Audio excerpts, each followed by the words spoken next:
गेले आठवडाभर कोसळणाऱ्या पावसानंतर आता कोकणात पुन्हा एकदा थंडीची चाहूल पाहायला मिळते आहे। आपण सध्या मुंबई गोवा महामार्गावरती आहोत आणि मुंबई गोवा महामार्गावरती सध्या ठिकठिकाणी धुक्याची चादर या ठिकाणी पाहायला मिळते आहे। सततच्या पावसानंतर कोकणातलं वातावरण सध्या बदलताना पाहायला मिळतंय। दाट धुक्यामुळे कोकणातला निसर्ग सध्या बहरलेला पाहायला मिळतोय।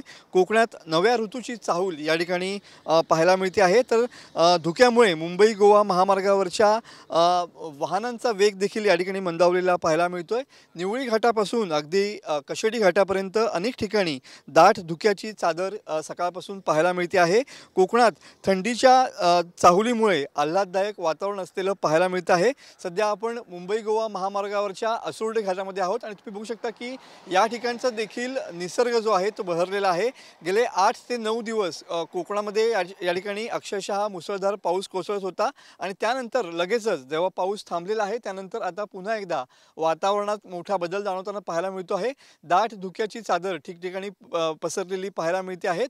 तर हिरवेगार झालेले डोंगर हे देखील या दाट धुक्यामध्ये हरवलेले पाहायला मिळत आहेत। तर मुंबई गोवा महामार्गावर देखील सध्या दाट धुक्याची चादर असलेली पाहायला मिळते आहे। पूर्ण मुंबई गोवा महामार्गावरती सकाळी पासूनच या ठिकाणी धुक्याची चादर आहे। त्यामुळे पुन्हा एकदा पावसानंतर आता कोकणामध्ये थंडीचा माहोल या ठिकाणी पाहायला मिळतोय।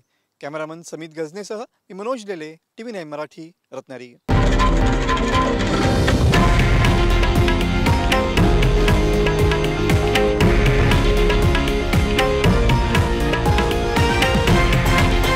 हे आहे देशातील नंबर 1 न्यूज नेटवर्क आणि आपण पाहत आहात TV9 मराठी, एकमेव।